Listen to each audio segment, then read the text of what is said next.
ငွေလိမ်ကိုင်းမှာအလုတ်လုတ်ပေးနေရတဲ့ကောင်မလေးဟာပုံမှန်တိုင်းတူလိမ်ဖို့အတွက်ဖုံးဆက်သွားပါတယ်ဆက်သွားတဲ့အချိန်မှာနမဲတွေကိုကြည့်လိုက်တဲ့အချိန်မှာအံ့ဩစွာနဲ့သူ့ရဲ့အဖေဖြစ်နေတာကိုသူတွေ့ရတယ်ပေါ့နော်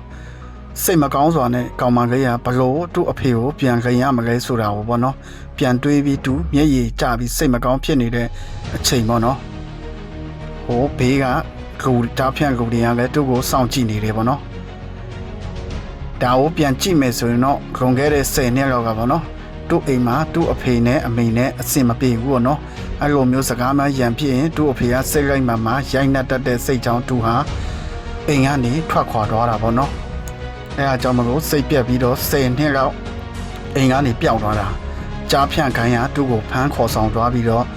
ငွေလိမ်ခိုင်းနဲ့ခေါ်စင်တေးမှာအလုပ်လုပ်ပေးနေရတဲ့ဘဝပေါ့နော်နောက်ဆုံးမှာတော့ကြားဖြန့်ခေါင်းဆောင်ကဘယ်သူနဲ့ပြောနေလဲဘာလို့ကြာနေလဲဆိုတာကြည့်ရင်းနဲ့အရေးကဲခတ်မိသွားတယ်ပေါ့နော်ဒီဗီဒီယိုလေးကထိုင်းနိုင်ငံကနေပြီးတော့ပညာပေးအနေနဲ့ပေါ့နော်ခေါ်စင်တေးအကြောင်းကိုရိုက်ပြထားတာဖြစ်ပါတယ်နော်ကျွန်တော်ချင်းမိတ်ဆွေပေါင်းလဲငွေလိမ်ခိုင်းရနေချောင်ချားနိုင်ကြပါစေခင်ဗျာ